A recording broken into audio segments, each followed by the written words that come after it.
Cool. What's up, buddy? How we doing, man? Pretty good. We'll Pretty good. pretend like we didn't just talk for like 40, half an hour. Yeah. Yeah. So, first episode. I don't really know what the goal is or anything. Mhm. I'd been meaning to do this for a little while, but I was always like, I remember how the kids that like had YouTube channels in high school were treated when I was in high school. Yeah. And I didn't want to do that. Minecraft YouTubers in your school. Yeah, I didn't want to do that to myself, Yeah. but I've recently been like, you know what, I don't care, whatever. I have an interest in it, and here's a good segue. That interest was sparked a lot by Rick Beato. Okay. But that's what my lore I wanted to tell you about was. So I'm in music theory today with Newton. Okay. And Tim Newton? Yeah. Yeah. And so Andy's sitting in front of me, Jed's sitting next to me, and Newton's talking, and he's like, he pauses and he's like, I don't say this lightly. My friend, Rick Beato, and the whole class just goes fucking crazy. We all just lose it. He's like, yeah, we went to Ithaca College together. We were studying music together. Rick was always telling me that, you gotta do jazz, Tim, you gotta do jazz. And Tim was classical. So they like knew each other, and Newton was talking about Rick going to see Pat Metheny at, because Rick talks about that, like how he saw Pat Metheny when he was in college. Yeah. Newton was there. Like, he didn't see Metheny, but like Rick was talking to him about it in class later that week. Yeah. So that was just a bomb that got dropped. Yeah. In the middle at 11:30 this morning. like, I'm still half asleep. I was really not excited for that class, and then Andy walks in with Jed right behind him. I'm like, all right, I got friends here. This is gonna be fun. Good. And then 10 minutes into the class, he drops that bomb, and we're just like, Rick Beato? Like, you know Rick Beato? Yeah. And like, apparently Rick mentioned him in a video and was like, wouldn't say where he was from, like, or not where he was from, but where he was teaching. Okay. He's like, oh, he's teaching someplace upstate, and Newton was like he doesn't know where Oneonta is. We went to Ithaca. Like, he knows where Oneonta is, but he just said some college upstate. Yeah. But that's the wow, that's crazy. That's the lore that I learned today. Huh. I'll have to get in touch with this guy. See if he's got the connection. Yeah. Go meet Mr. Beato from Atlanta or wherever he is. Atlanta. That's what Tim said today. Yeah. But cool. So I had something that had kind of run through my mind, and I was like, I wanted to ask you this. I just mentioned something with Andy. It's interested me. That's the weird way to say it. It's interested me for a while now how a lot of musicians that we know come from like musical families, right? Andy, he's an incredible player. His brother is an incredible player, and both of his parents are incredible players. And like Bryce and Reese, incredible players. Their parents, they don't play as much, but I mean, they're a very musical family. Yes. And like, those guys were going to metal fests when they were little kids. Like, I think you and I are kind of like oddballs there. Like, my parents aren't musical. Like, my dad played in a band in high school, and he'd be the first to tell you they were awful. Yeah. Yeah. Like, he can't keep rhythm. Yeah. And like, my mom doesn't play at all. Yeah. And then I feel like you're from a similar situation. Yeah, like, pretty much. Great-grandmother on my mom's side, she was the church organist in their church, and then my grandpa played a little bit of guitar. My great-grandfather played a little bit of piano, but nothing more than just playing in church, really. Right. And yeah, my parents, sisters, no interest in music. Well, playing music. I mean, they listen to music, but yeah, they joke all the time like they don't know where I got it from, because and my family does the same thing. Right. Except they don't joke about it as much because I have slightly closer relatives that played. Like, my grandpa on my mom's side is a really good player, and then my great uncle, so my dad's mom's brother, is a really solid player. Yeah. But like, that's still pretty distant. Yeah, right. And like, there wasn't like the music that we listened to going on in the house when I was a kid. Absolutely not. I know that was the case for like Bryce and Reese. Yeah. Or for Andy and Ava. Like, that was how they grew up, was listening to artsy and different music. Yeah. Whereas I feel like you and I both just kind of grew up on the radio. Pretty much. Which country radio for me. That's even crazy. I mean, my dad introduced me to some Like Me too. One of my first favorite songs when I was a little kid was Johnny Be Good. Okay. So like he likes, you know, more classic rock stuff a little bit. Gotcha. But for the most part, they're country. Dude, the music my dad showed me was like rap. Like Really? it was. I have vivid memories of like, because you know we work on pool tables. Yeah, yeah. I have great memories of being like 9 or 10, finally getting to ride in the front seat of the pool table van, and that was like a crazy thing. Riding in the front seat and listening to Eminem, because my dad had these CDs that he'd burn with just like mixes of all sorts of crazy like Dr. Dre and Eminem, but then there'd be Nickelback, and then it'd go back and be some like heavy rap just stuff. whatever he was listening to at the time. I remember I felt like such a bad boy. Yeah. Like music was swearing. Yeah. Like, you never heard that on the radio. I had older cousins that had iPods with Eminem on it, and whenever we would listen to them, like uncensored. Oh my god. Yeah. Oh my god. So the F word. Dude, I had a moment. I remember this. I had a really crappy laptop before I had a phone, and I used to like listen to music on the laptop. I would go on YouTube and watch like Vivo videos of Eminem and stuff. Same thing.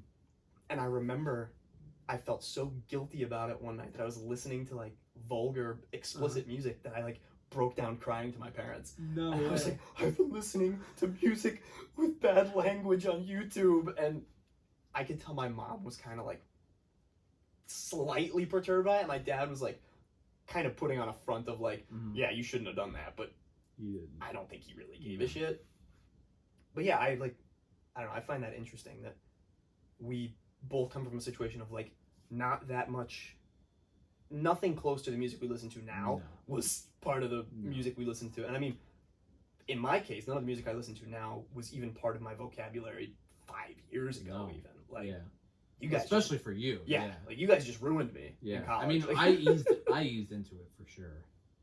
I mean, the band that got me into metal, I would say, was the Contortionists, because they had I speaking of sitting on your family laptop, I used to go through YouTube on my family computer just through the speakers, shitty laptops or computer speakers, and just look up like metal full or rock full albums, and just whatever had a cool album cover, and I would just listen for a couple minutes. If it sparked my interest, then keep listening. Is that how you found Joe's Garage? So, like, no. But I found language, and I fell in love with it. And the first 6 or 7 minutes of that album is just like beautiful. Right. And then I remember when the screams first kicked in, I was like, damn it! Oh, they're ruining it! Oh, they ruined it! Like, I was so mad. And for a while, I would skip the heavy songs when they're not like Language 2. I wouldn't listen to. Dude, Language 2 is like my favorite song. I know. And Integration, because it has that heavy part. Like, when I would listen to the first half of the song, and then when the screams kick in, and then I guess I just started to listen to the whole songs, and I was like, I guess this isn't that bad. And then it just got, I liked it more and more. And then, I mean, years later, I was like 2 or 3 years later, I was in a Slipknot phase. So by that point, I pretty much totally accepted screams. So when was that album came out in 2016? That album was 2014. Oh, okay. I think I discovered them 2015, 2016. Okay. Yeah. So yeah, that was way before my dipping my toes into metal. The only metal I knew was the couple Tool songs that were on Guitar Hero 4. Yeah. And so that was Schism and Vicarious. Parabola and Vicarious. Yeah. So I knew those couple songs, and that was it. And then I remember Tool released the new album in 2019. That was my freshman year of college that fall, and I tried to listen to it. I'd never listened to an entire Tool album before, because at that point none of their music was on streaming services. Right. So I didn't have a CD. So with that album, put all their music out. So I tried to listen to that album, and I was like, this is fucking terrible. Like, I cannot do this. Yeah. And then that spring, right as we were about to leave for the spring break, right before the world ended, I listened to 10,000 Days. It was on a bus ride on the way to Chicago from my school in Wisconsin. And I remember just, oh my God, what is this? I'd never really listened to music that was in odd time before. Yeah. Like, I was just there are a couple Zeppelin songs. Like, I was a Zeppelin guy. Like, I listened to classic rock. I wanted to rock out. Like, there are a few Zeppelin songs that are a little weird, but I didn't like them. Yeah. Like, I would skip the crunge when I listened to that album. Like, I never got into that. And for some reason, 10,000 Days just hit me. And I was like, I need this. I need more of this. And I was Googling. I was like, odd time music. Mhm. Like what's going on? And I found the word mathcore, Yeah. and I was like, all right, this is it. This is what I want. Essential mathcore albums. We Are the Romans by yeah. Botch, and that was like the beginning of the end.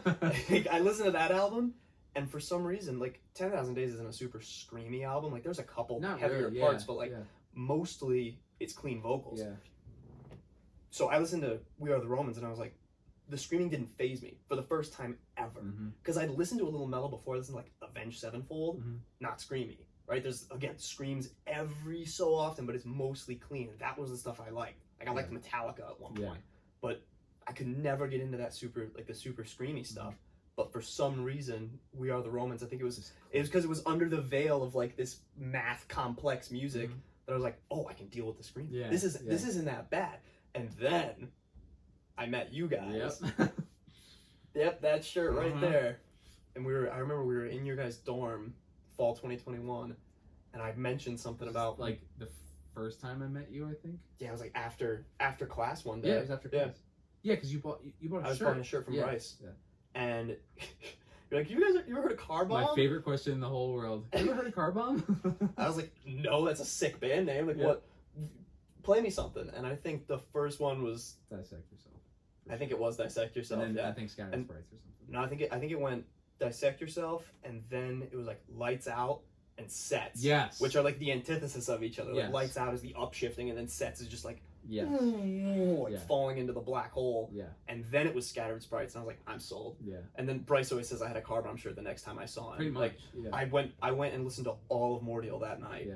And I was like, this is everything I've ever wanted. Yeah. And Mordial had basically not just come out, but like no, it was that album's 2019. It was like 2 years. Okay, yeah, it is. 2021 we're talking, or yeah, this was fall 21. So yeah, 2 years, I guess. Yeah, so doesn't seem like that long. But I went into that, and then it's just been absolute chaos ever since. See, I had a slightly different path in that I had already been listening to crazy progressive music, just instrumentals. Like before I found language, and during the time I was listening to language, I was also listening to Animals as Leaders, Chan, Polyphia, I was just a huge like instrumental guitar shred movement in my life, and Animals as Leaders. And I remember my guitar teacher telling me, you should check out this band Animals as Leaders. He was like, look at their song Cascade, and I think that song is in like 13, like early past 13.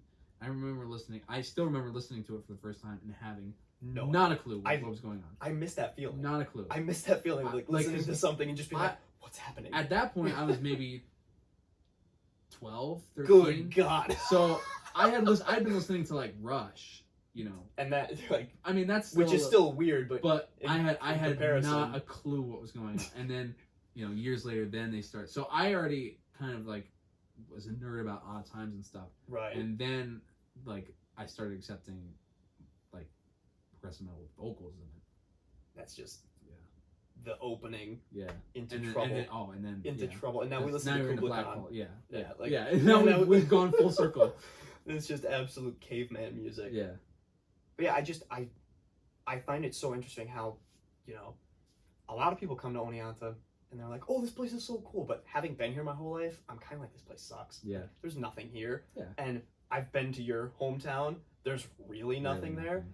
And I think that's just, like, we are somewhat the product of that, right? Mm-hmm. There was not, like, I didn't do much when I was in high school. I went home and I played guitar. Yeah. Because that was, like, my thing. Like, there wasn't, I had sports, but that was it. And I never, I took, like, one sport seriously out of the sports I did. Yeah. So I would go home and I would just play guitar. It wasn't like, I don't know, there wasn't, I guess I don't really know what other kids did in high school, but that was my thing. And I know that was your thing, was like, I wasn't really an athlete. I played a little bit of basketball when I was young, but that was it. And I played video games, but music and playing guitar. Playing guitar. Yeah. Like, and I think it's a byproduct of living in a place where there's nothing to do. It's like, you gotta find something to entertain yourself. Yeah. And for sure. Also, we are very much like the Guitar Hero generation. Yes. Which I would not be playing guitar now if it weren't for Guitar Hero. There's no way. Yeah. Like that was what did it for me. Mm-hmm. I think I got Guitar Hero 4 World Tour and got so into that and got exposed to all that music that I I wouldn't have found any other way. Like, it wasn't even the act of playing that, because It was, every guitar player knows that playing Guitar Hero does not translate to playing guitar whatsoever. But getting exposed to all that music, yes, like, that was a pretty decently diverse set list. yeah, for sure. So for sure, yeah, they definitely. That's what I got from it too. Was some of the songs. Yeah. That I found from the game. And I mean, even you take someone like Mario, for example, who doesn't practice an instrument. Yeah. He doesn't he doesn't practice, but I think just from the music he listens to, he has an ability to sit down at a drum set and play. Yes. Like, because he listens to musician music. Yeah. Which that's a thing I've been saying, is like musician music or non-musician music. Which is like, yeah. There's no one at a car bomb show that isn't some kind of like music nerd. Yeah. Mostly everyone there is either a drummer or a guitar player. Yes. Like, anyone at an Animals as Leaders show, like, it's guitar nerds. Yeah. Like, those are the people that are Yeah, there. And there's nothing wrong with No, that, of because course that's not. my favorite kind of music is yeah. stuff that's just pandering to my geekiness. Mhm. But like, because he listens to that, it gives him a leg up. Yeah. He listens to all sorts of just fucked up shit. Yeah. And therefore can sit down and just jam it in Which he 4/4. has done. Which Yeah. he has done. Yeah. Like, Right. what was it, the Killdozer release show? Yeah. Where we told him that day. Like, the plan was Mhm. that Andy was gonna just sing that song because we thought it was cool, and then we're hanging out at the B-side that morning, and Andy's like, "Dude, why don't you just sing it with me?" And I was like, "Mario, you want to play drums for it too?" And he's like, "No." And I was like, "Oh, come on, do it. You can you can do it." And he's like, "Well, let's try it." And we sat down and just jammed at the B-side, and he could do it. Like, and I don't think he'd ever played that song on the drums before, but he's heard it plenty of times, and he listens to enough weird music that's in 2116 that to just jam in 4/4 on the drums is like nothing. It's nothing to him. Yeah. Which that interests me a ton too, because most people can't do that. No. Like, most people can't just sit down at an instrument and just pick it up and just figure jam. it out, basically. People that don't practice, like, Yeah. it's really interesting to me, and I think like that's another thing that we're in the situation of, right?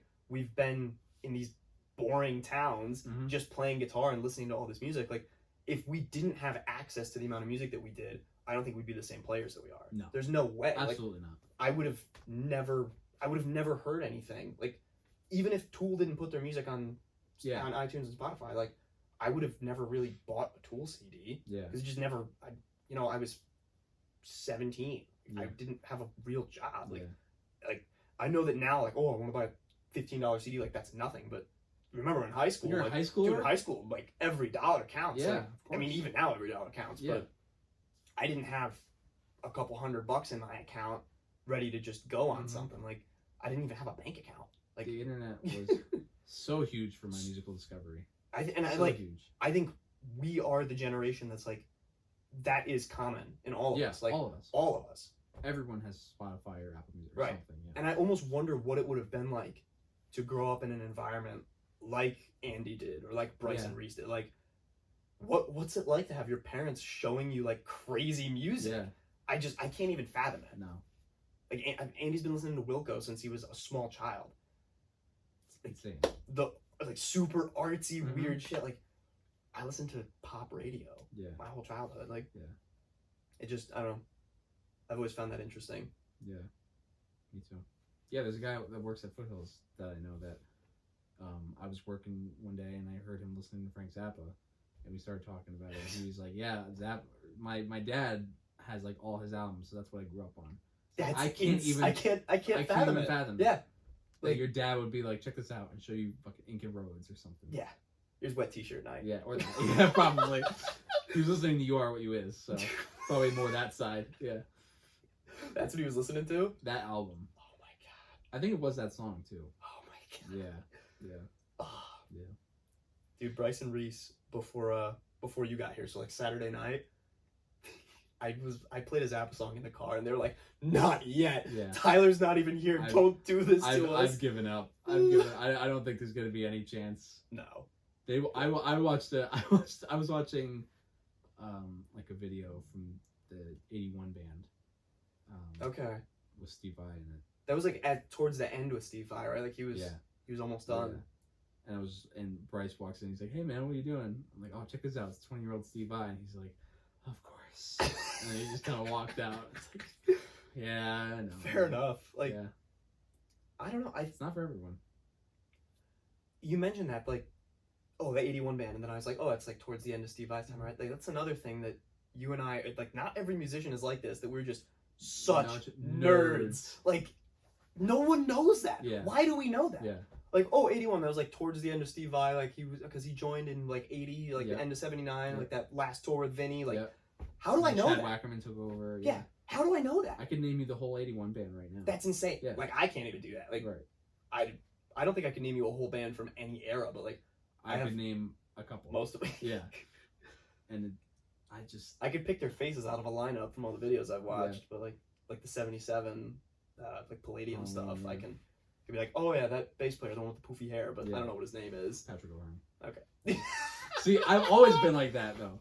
Like, but always. And I'm like that with other music. It's not just like oh, of course, yeah. I need to know. Oh, dude, I watched the Rush documentary probably 100,000 times. The Eagles documentary, that was mine. Yeah, I watched the Eagles documentary so many times. I mean, dude, I would like to talk to my girlfriend from high school about how many times I made her watch that. Because I'm just realizing this now. That was like, we watched it all the time. Yeah, that's not good. And she the probably wanted nothing to do with that. It was the same thing over and over. But I was just like, I just get so, like, I just want to know what's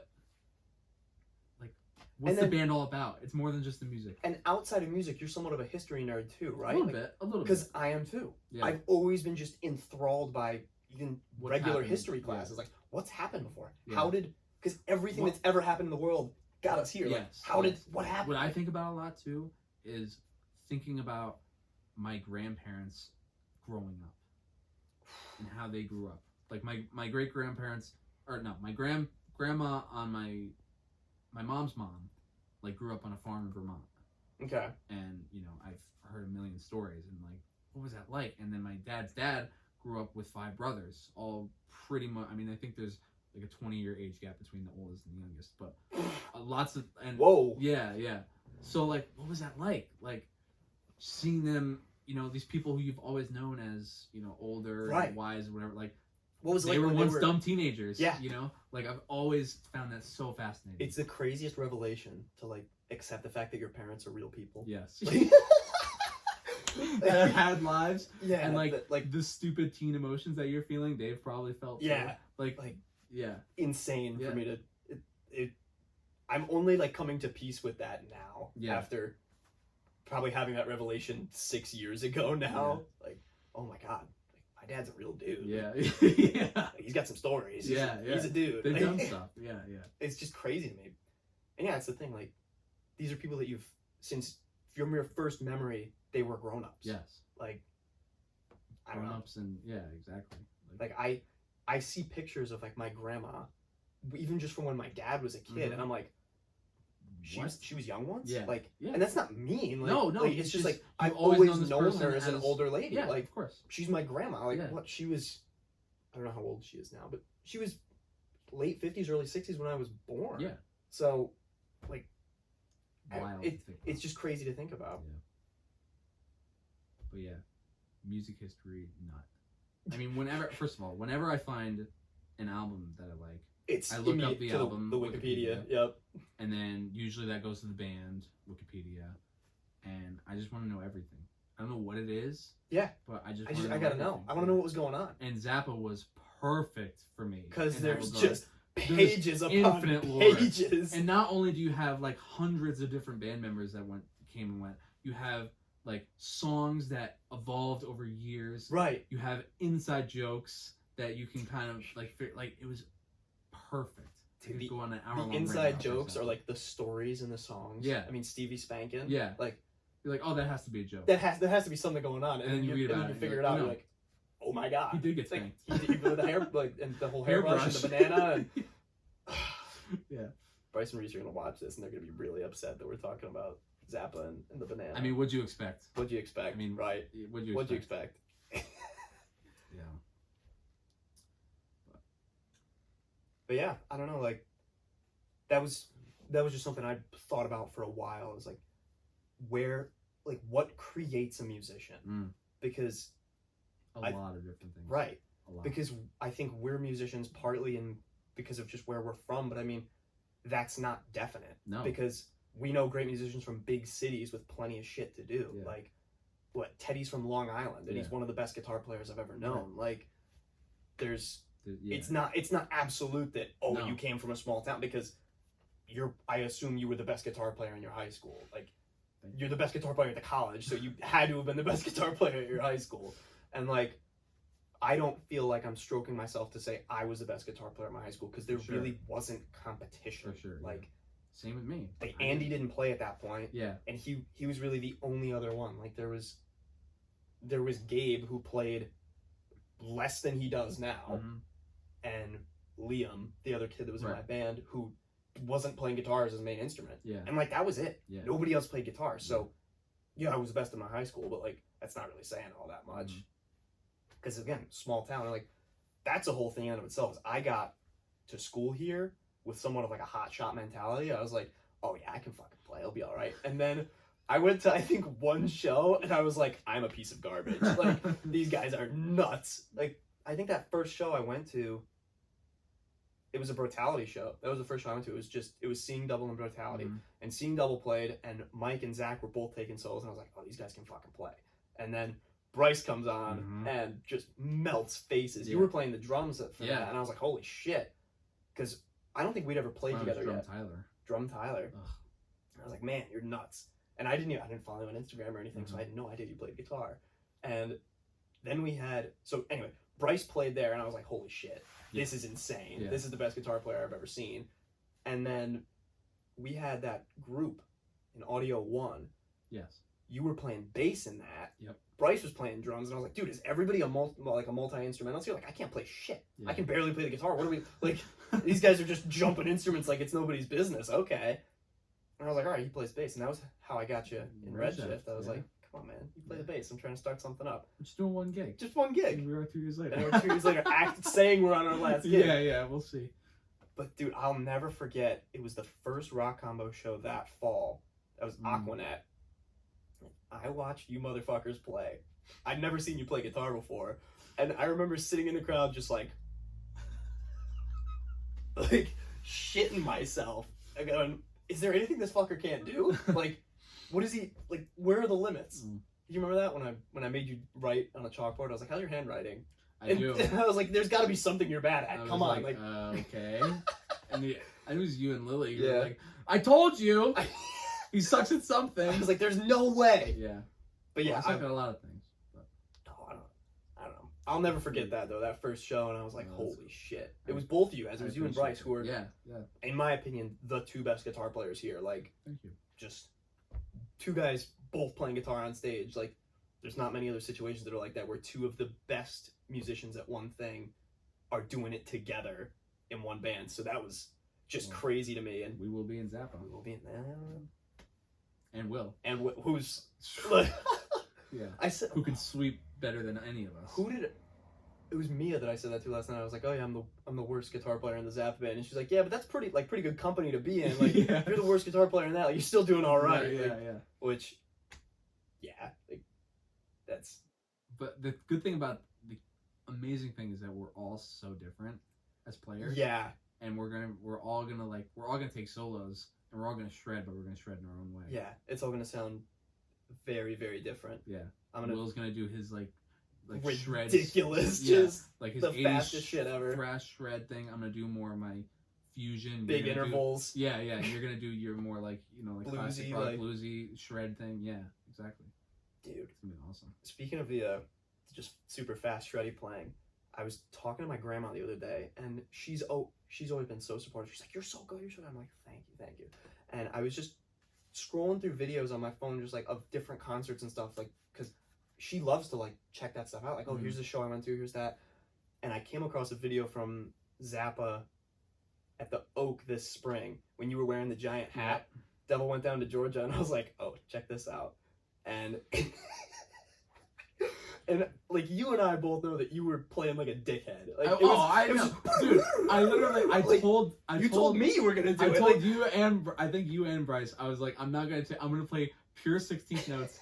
that entire. The other solos, I was like, I want. I'm gonna be tasteful. Like, yeah. But it was like double went down to Georgia, all 16th notes, no stops. I didn't succeed. I did stop a couple times because my hand was cramping up. But I was like, I'm not going to stop playing. I played like a dickhead. I took a video of it and I showed that to my grandma, and she was like, you know, I've always disagreed with you when you said that Tyler was better than you, but that one, that one might have convinced me. I'm like, thanks, Yeah. Dude, playing like a dickhead. I had a conversation with Bryce about this. The best shows that we've ever played were when we got pissed off and said, let's play like douchebags. Yeah. Wise Guys with Dog Mom. I remember that we were mad before we went on. We were like, fuck this venue. I don't care about putting that on YouTube. Like, we were really upset. I don't know if I would say that now, but like, we were really upset with what was going on at that show. And we were like, screw it. We're going to go up there and just play everything. Like, every solo, every fill, just no holding back. Because, like, that's the thing with any improvised music is part of it is you're holding back. Yeah. Like, because a lot of people can just go, yeah, of course. Being able to show restraint and be tasteful is like, a thing that musicians, improvising musicians learn. But that night we were like, screw it. Yeah. We're just no holding back. Like, nothing tasteful. And then the other one, the B-side for G-Fest, which I think was the best show we ever played. No question. We said the exact same thing. Yeah. Like, we were, dude, I was mad. I was mad too. That was not good. I was mad too. And I remember we said, and I'm not like that. Like, no, I'm never. You're never like that. I'm never like, that night I was like, let's blow these cocksuckers off the stage. Yeah. And I'm never like that. We'll rehash the story, which was we were set to play. We had a time, and there was this band of older guys there that were, kind of, they were family of who was running it. So we were set to play at, what was it, 9? I think it was 9 o'clock. And they were going to play after us. They were the closing band, and they had a long set. Yeah. And they're like, oh, we don't want to drive home that late. We're going to play first, and then you guys are going to close it. And like, that's, normally I wouldn't be upset about that, but they had like a 2-hour set. Yeah. So.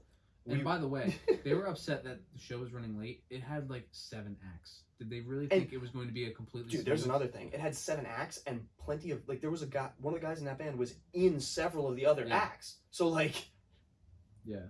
Like whatever. It's all in the past. Like there's no bad blood or anything. But it was just like we were really pissed that night. Like we were supposed to play at 9. I think we went on stage at what, like 12:15. Like something like that. It was something ridiculous. I think it was midnight at least. Yeah. And we went and we were so mad. I remember I was smoking cigarettes before the show, which I would never do because like I don't want to screw up my voice. Right. But I was like, I was just so pissed off. I was like, I need a good one. Yeah. And that did actually calm me down, which is not good. That it's not good at all. That I went outside and I was like, I need a bogey, and then I sucked one down and I was like, I'm okay. It's all gonna be good. Yeah. But yeah, I remember we like huddled up before that. But Andy wasn't in the huddle because he was playing. Right, still on stage. And we were like, fuck these old guys. Like, we're just gonna give them everything.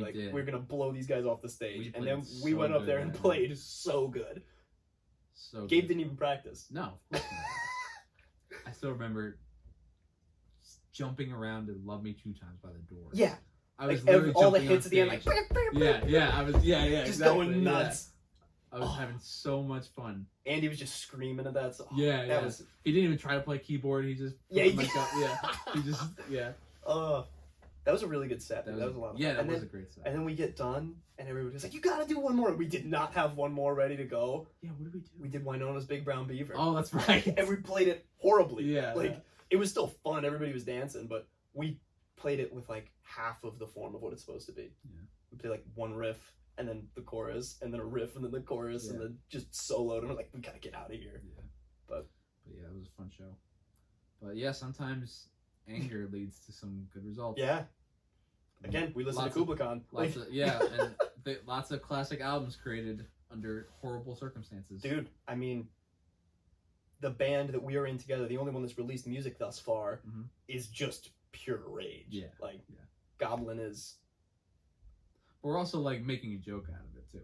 Dude, but then the last song we did, I don't know. Well, actually, no. Yeah, 1025 was... Well, that was, that was real. That was me, Especially from your perspective. Yeah. Which, that was kind of funny. because we did Killdozer, and that was like a joke. We took it seriously, right? No, it was like it was about, it had like, someone I guess, like it was derived from a meme, basically. right.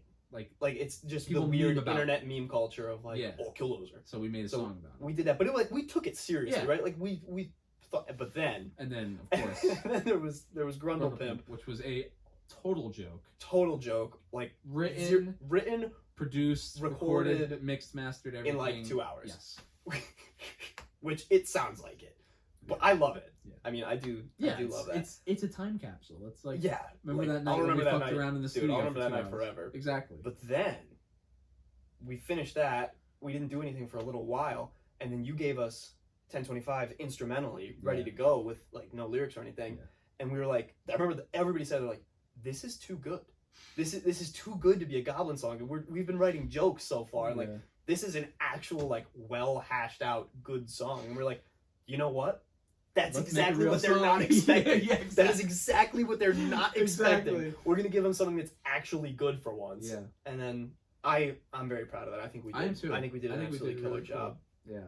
And I said it right as it happened, and I'll say it now. Your vocals in that are what made the song. I wholeheartedly believe that. I appreciate it. I don't agree, but I appreciate it. Dude, I remember because I had like a different high harmony part that I was like, oh, you should do this, and then you went in and you're like, I have an idea, and you did those high. I'm sitting on the other side of the glass in the studio like, that's it. That's everything we ever needed, and it worked out. That's cool. Yeah, that was fun. That was fun. But yeah, I'm very excited. I don't know how much we talk about anything we've got in the works, but I'm very excited to look at things from the perspective of writing lyrics. Yes. Because it's a different, I don't know, I'm tripping over my words. It's a very different thought process than like writing riffs or writing just any guitar parts. Like the Redshift song, Glass Cannon, which I don't know. I hope we release at some point, but I don't know. I don't know what's gonna happen with that. But I wrote all those guitar parts and then felt almost like creatively sapped on it. And I was like, I've already put all that into the song, so I just gave it to Andy. Yeah. I was like, come up with lyrics. Like, you got the freedom here. Like, you do what you want. Like, it almost feels like any more that I would put into that, like it's gonna be diluted. Because I've already put all that creative energy into this one idea that like to then come back and be like, all right, here's now a vocal melody and lyrics and harmonies and all this shit. Like, I don't know. That was my feeling. Yeah. So being able to, give you a couple riffs here and there, but really just go, focus on. All right, I'll learn the parts so I can play them. Yeah. But focus on writing lyrics and stuff. Like it's never an opportunity that I've been afforded because I played in a cover band in high school. Like I played in a cover band in high school. We didn't write any shit. Right. And then writing my own songs, like which there's plenty sitting in the vault, but there's really only a couple, one or two that I've ever played live. So, and even those, it's like I wish that there could have been another person involved in that. Yeah. Because I think it would have wound up a better product. Like even if that person isn't a better songwriter than I am, which is such a weird term, like they're better or worse at writing songs, but you get what I'm saying. Yeah. Like even if they're not better at it, like just having another perspective, in my opinion, makes it better. Like it's like recording everything on an album with the exact same microphone. Like why not just diversify and get more different sounds? Like that's my thought. So I'm very excited. I am too. Be able to. I am too. Focus in. I'm excited to write with someone else because I've never been able. I've really never done even the situation with Andy with that Redshift song is like I wrote the guitar part. Yes. And then I gave it to you and you wrote the bass part and the drum part. Yeah. And then we gave it to Andy. We were like, write lyrics. Yeah. So it's never been like we've never been in the same room as we were doing it. Like there have been collaborative efforts.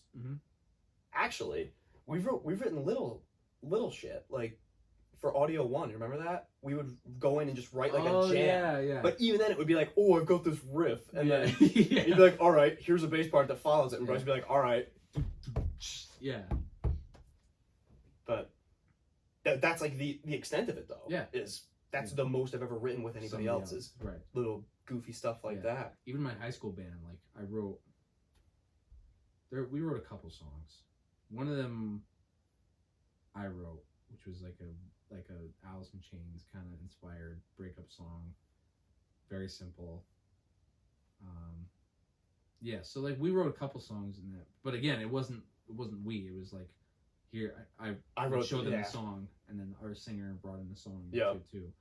But we never had like a writing session, right?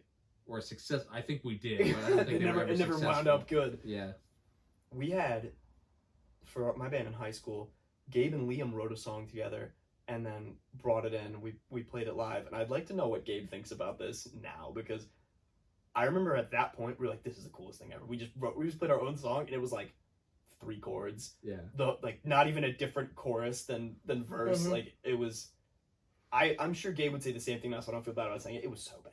It was so bad. Like it was obviously written by 15-year-old boys that listened to classic rock, and that was it. Yeah. Because dude, that's what it was. We just listened to classic rock. We didn't. There were no, like Alice in Chains even was like, oh, I don't know about that. Yeah, like, that's a little too late. I mean, the golden age, 60s and the 70s. Yeah. Good grief, I don't know. Even Guns N' Roses was pushing it a little bit too new. That's funny, because my band was kind of the opposite, where we were all like, me and my drummer and our bass player were like all prog guys. That's crazy to me. And we all like had this weird balance where we loved like Rush and like bands like that, but we also really liked grunge, like Stone Temple Pilots and Alice in Chains and stuff like that. And our singer was more, he wasn't really in the prog thing, but he was in the sort of grunge thing. Okay. So, and then like, like I had like, the really prog influences, as well as I grew up on like 80s glam metal. Like, Van Halen were like my gods when I was, before I found Rush, really. And yeah, so we all sort of had, so we were kind of different in that we all sort of had diverse influences. Yeah, we... Nothing metal, though. Right. It was all in the rock realm. Yeah, nothing in our case was metal at all. Yeah. But, like, you've played in a band with Gabe now. Like, he listens to a lot different, like, some weird, really weird stuff. But the rock that he listens to, remember he used to recommend, like, this, like, some song from the 60s that nobody had ever heard. Mm-hmm. That was how it was in high school. Like, I'd have to talk to him, but from what I remember, his gods were, like, Santana and The Who and the Doors, late 60s like stuff. Late 60s stuff. So like, dude, we would play Santana songs, and I couldn't play guitar. I was 14. I sucked. Like I see videos. Oh my god, the video. Have you seen the video of when Gabe smashed the guitar at the? No. I'll have to show you that. But I listened to like the solo I played at that show. It wasn't even in the same key as the song, dog, and it was just like. Just like perfect pentatonics, but nothing interesting and in the wrong key. So I look back at that and I'm like, good heavens. It happens. That was the first time I'd ever played live, was when Gabe smashed that guitar in front of the school. First time playing live, that's a fun topic. Dude, it was in front of the entire school. It was so bad. Like, that's crazy. How big was your school?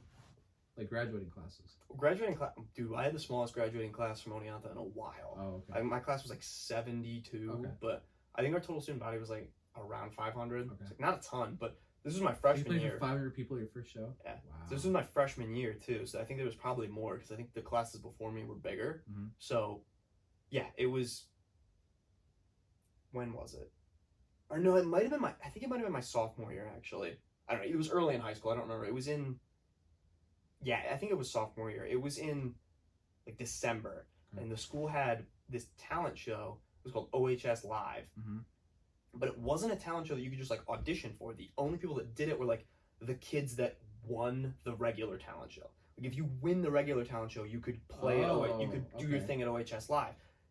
We didn't do the regular talent show, but somehow, because we were the only band in the high school, I don't know if Gabe or Liam or whoever sweet talked the people that were running this. We somehow get on the bill. Wow. And it was like the concert band played, the choir did something, this girl who was like an all-state vocalist from the choir did a solo performance, and then it was us. Wow. A rock band playing, I was playing through a crate amp that sounded like dog water.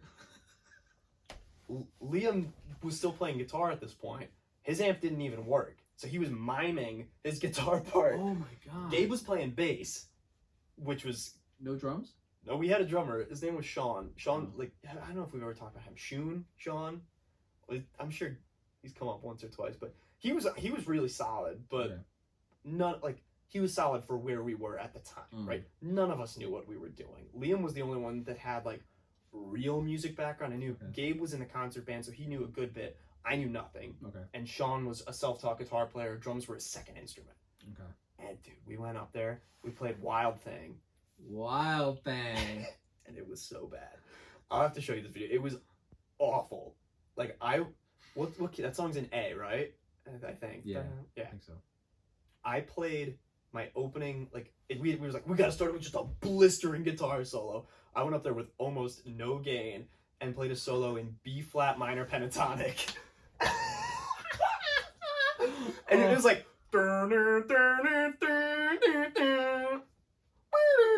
just awful.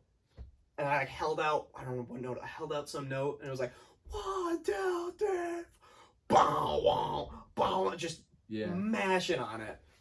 We sing the parts and then we're like, everybody gets to take a solo at the end, except for Liam because his amp didn't work. Yeah. So I think Sean took the first solo. I think he did a drum solo and then he kind of goes back into the groove. Gabe starts playing his bass solo. Sean cuts out. Gabe's like up at the front just playing it to the crowd. They're loving it. And then it was my turn. I played an even worse solo than I played for the opening. So bad. But then we go back into the jam and we planned it out that Gabe was going to smash a guitar. So we were like, this is our first, this has got to be a big production. We had to clear it with the school first because it's a wooden stage. So we were like, we don't want to get suspended or anything for this. So we went to the principal the week of the show and we're like, hey, we want to smash a guitar on the stage. We just want to clear that with you, which is the least rock and roll thing you can do. Hey, just so you know, we're going to smash a guitar. Is that okay with you? But we did that. And he's like, no, you can't do that. We're like, why not? He's like, well, you're going to damage the stage. And we're like, what if we do it over a brick? What if we brought a brick in and smashed the guitar over the brick so that way it's not wood? Really wanted to smash this and guitar. He's like, how about a big concrete block? And I was like, deal. And we brought in, it was a round cinder block that we just had sitting on the stage when we played, and a separate guitar. There was just a guitar and a cinder block sitting on the stage. And so Gabe, who wasn't playing guitar in the band, puts his bass down. I'm just hitting my A chord, jamming, and he walks over and he does this whole production and he picks the guitar up over his head and he's like, yeah. And he's holding it, he's like, boom, and the thing, it was a $20 guitar that he bought from his friend, so it blew to smithereens. Liam then picks it up and he's running, handing out pieces to the crowd. He left his guitar on the stage. That's so cool. It was ridiculous. And teachers in the school were talking about it for the next week. I remember Liam and Gabe got into an argument with an English teacher. She was like, it was disrespectful. That's not rock music. And they're like, that's rock music. What are you talking about? That's not rock music. But it was the talk of the school for a little while, which is just insane to me that we were that bad and people were still talking. But it was just we were the only band. Yeah. So people were talking about. We were a band. Oh my god, so. there was a rock band that played. Yeah. And I think any of us that were in that band look back at it and we're like, that was so bad. But everyone does that on the first show. It was awful. I'm glad there's not a video of my talent show performance of Satch Boogie by Joe Satriani. Oh, I'd love to see that. It's probably so bad. I don't know. But yeah, that was my first time. That was your first time playing in front of people? So nervous. Was alone? Alone. Holy shit. I had my Line 6 Spider. Yep. And they had an input jack on it, like a phone input jack. So I had my backing track and my guitar going through the same speakers. And I got second place. You remember what the person in first got? What'd they do? I believe it was Emma DeStasio. She's never gonna watch this. She was and still is a ballet dancer. Okay. So, dude, I think just a quick sidebar there. I think that's another thing we have in common is we have stupid memories. Most people don't remember all the names of all the kids they went to high school with, but I do. I remember. I know my class most of them. And I think that's the thing with having perfect pitch. You have a great memory. That's where it came from. Yeah, right. You had the ability to recall which pitch was which song. Yeah. And that's the same thing that I'm trying to do now. Is like I have a couple that'll hit me. I'm like, oh yeah, I can hear that was an F sharp because it's the beginning of Lost Keys by Tool. Yes. Or like, yeah. You heard me do it with I was tuning a guitar yesterday and I just sang an E because that's the Achilles Last Stand. The first, like, that's how I'm doing it. But I think because you did it when you were younger and you probably just have a better memory than I do, like and you put years into it, not to discount that. Yeah.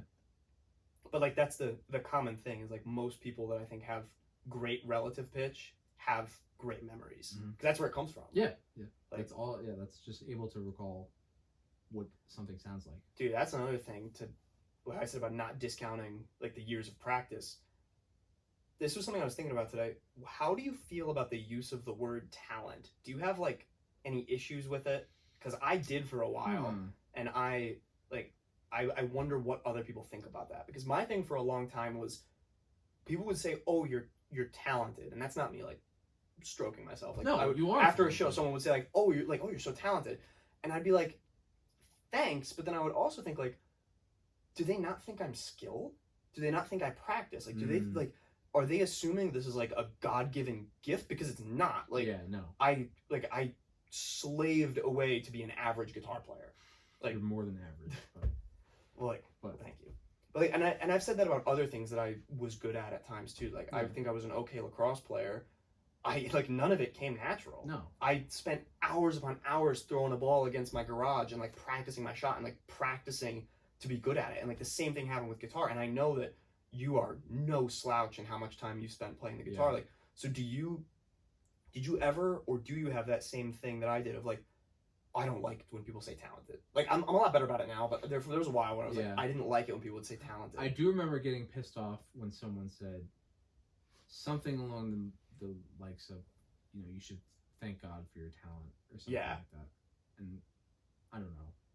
I'm not going to get into that, but I worked towards that. Yeah. Like that wasn't, I didn't just pick up a guitar and one day and be able to do what I did. Because I remember the first time, like when I first started playing guitar in I think 3rd grade, I was so like, I sounded exactly like how any other person sounds when they first pick up a guitar. Yeah.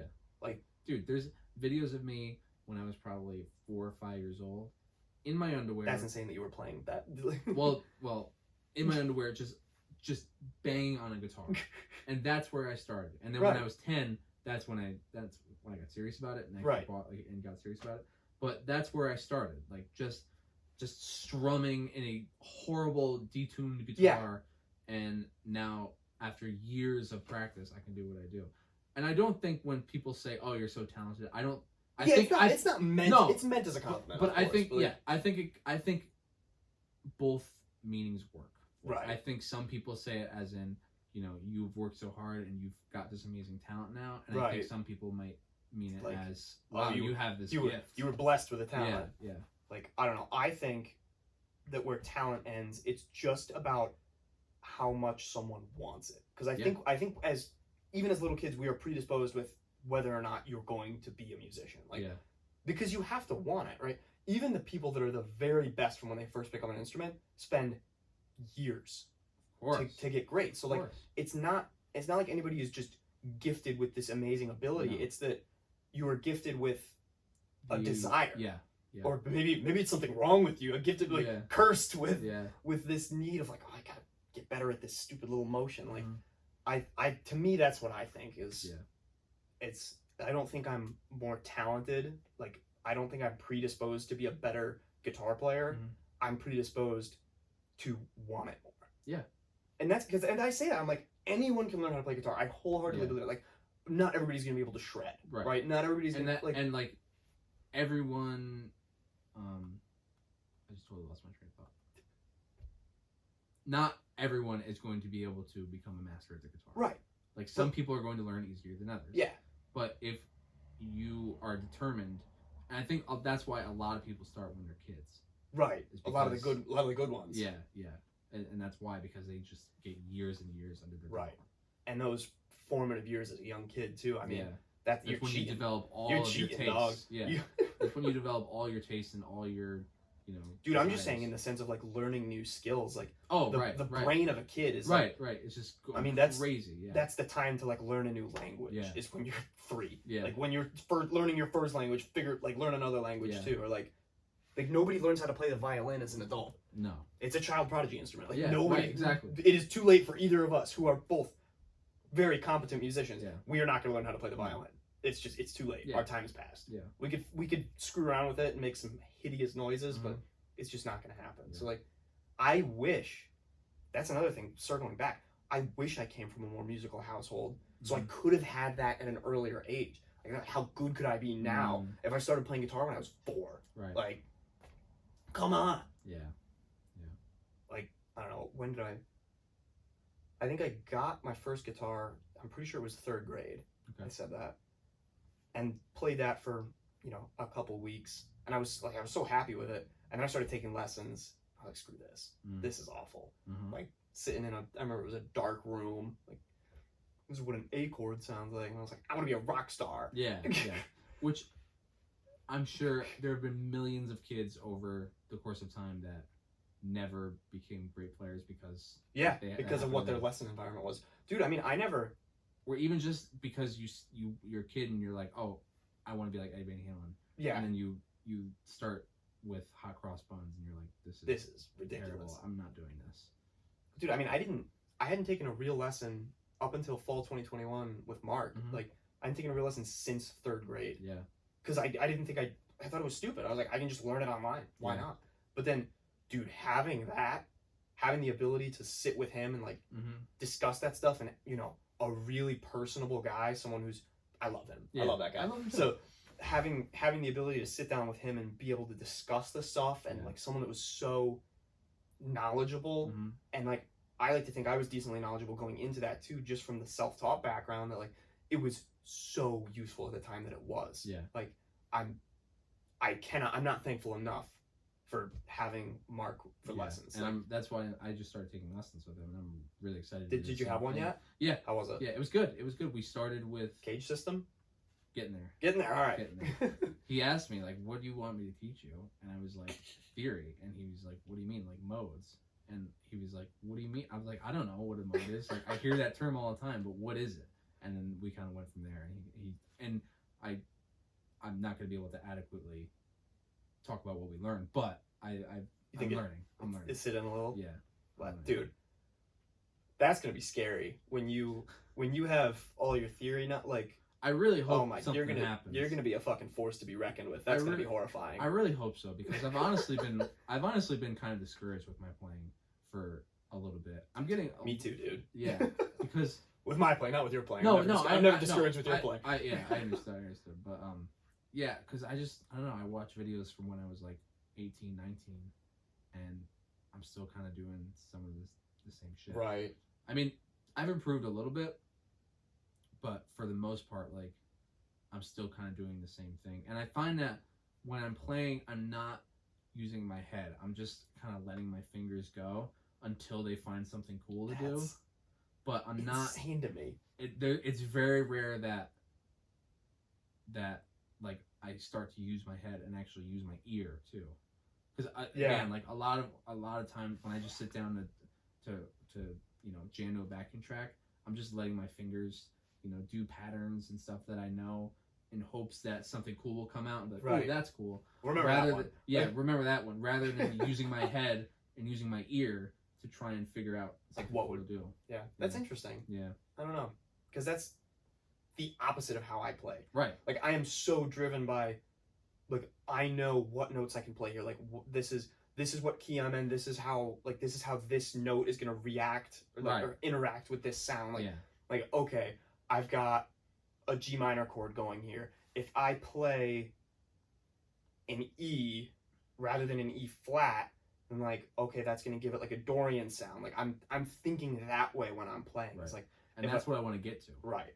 Because I feel like that combined with my ear, I feel like I could. I said this we were eating dinner at the Yellow Deli one time after a Redshift show, and I said this. I remember I was like, if we combined our powers, we'd be one of the craziest fusion players ever. Yeah. It would be insane. Yeah.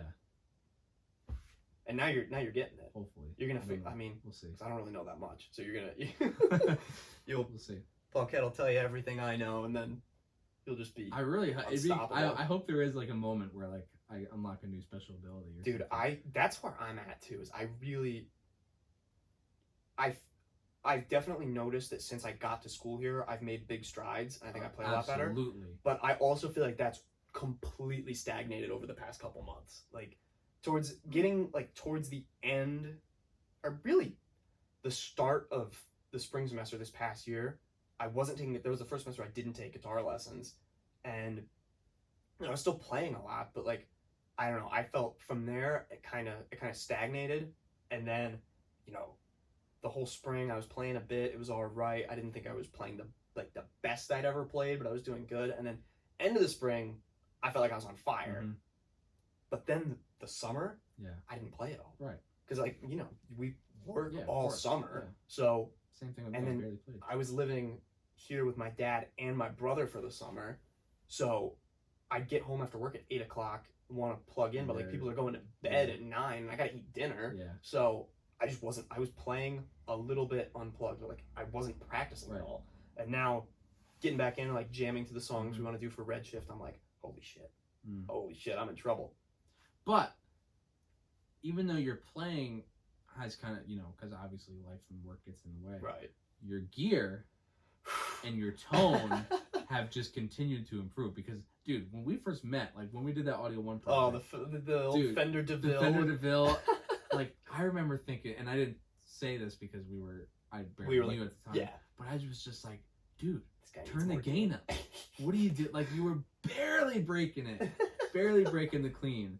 But dude, that was the thing. I was like, where I came from was just playing like exactly. jangly classic rock. So, like when we first, you were like, blues licks and barely getting distortion on it. And now you have just like, now you're sweep picking and you have like this incredible metal rig now. Like you have improved leaps and bounds since I've known you. Dude, well, thank you. That is like the ultimate compliment. Well, I appreciate that, but seriously, like that's been a very interesting and fun thing to watch. It's just you're playing getting I appreciate better that, man. and better and better. Dude, I would make comments as to seeing you improve, but I haven't, because the stuff that you play is so far above my head that like either way it's just Greek to me. Like you could have gotten 10 times better and it wouldn't matter because you were so playing the craziest shit I'd ever heard in the first place that like to go further than that, it doesn't even make a difference to me. It's just like, I don't know, it's like speaking a language even faster. It's like I still can't understand like when someone's speaking Spanish. Thank you. But then like you hear like different dialects of Spanish and it's even faster. And you're like, yeah, it doesn't matter. I can't understand it either way. Like, it's quicker. It makes no difference. It's not computing either way. Thank you. It's so funny because I really don't. I mean, I know I'm a good player, but I don't think what I'm doing is all that crazy. But I appreciate it. Well, the proof of that is how many good players you've got that are hearing you play and going. I mean, how many times have you seen that where you're playing a show and me and Bryce are in the crowd going, I mean, I'm not trying to speak too highly of myself, but like, I like to think I'm okay. You are like, better than okay. Me and Bryce are Bryce, who's another one of the best guitarists around. Like, me and him are in the crowd just going, like at almost every lick you whip out. Like, that should speak to it. Like, to know you're. I mean, I don't know if you know. Like, I'm sure you know, and you just won't say it, that you're the best guitarist here. Like, thank you. I appreciate it. And you've got the next best guitarists here, all just ogling you as you play every time you play, going, holy shit, I wish I could do that. Like, thank you. I don't think I'm leading by that much though. I don't know.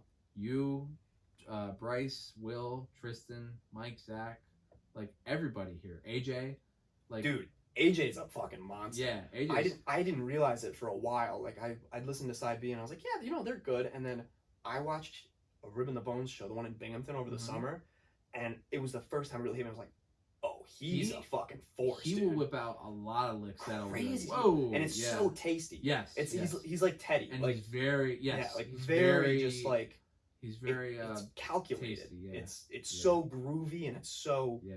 Dude, I could geek out about this for hours about Yeah. all the different styles of guitar that are going on at the school. And that's like, the good, that's Yeah. what I'd love. And this is exactly what I wanted coming here. Is I wanted like to meet other people. I mean, we have such an amazing, talented community. Yeah.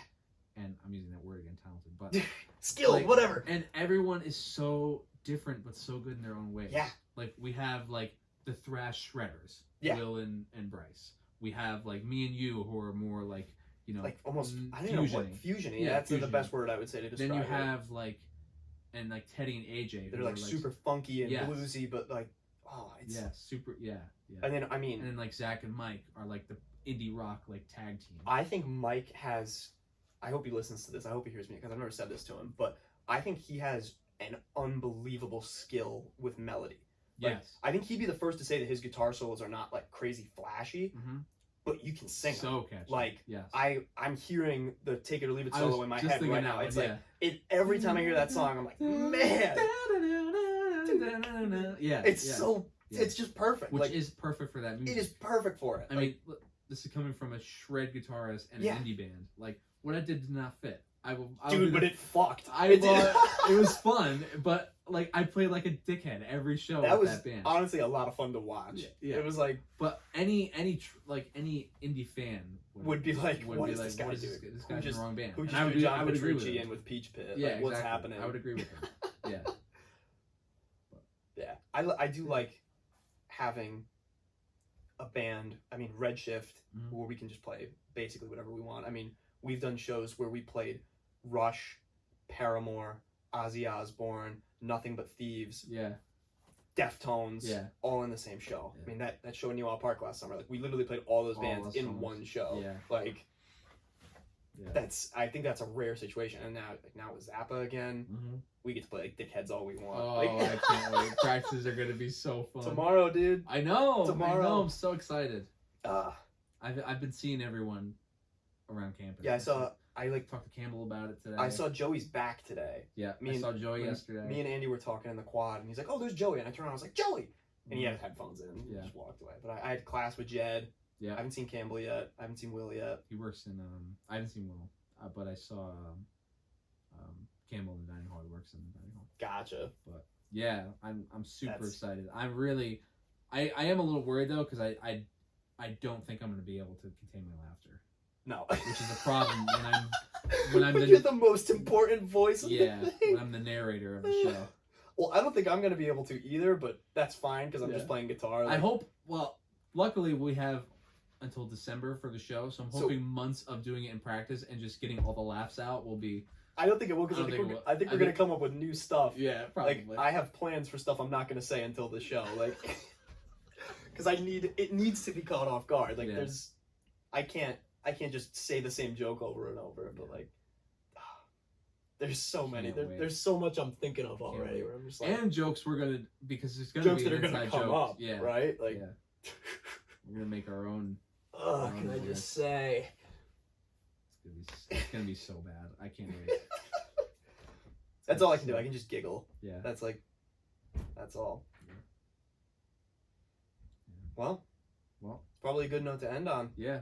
At Guitar Tyler on Instagram. At Tristan Jennings on Instagram. Pleasure doing business with you, brother. Pleasure doing business with you too. Thanks for watching.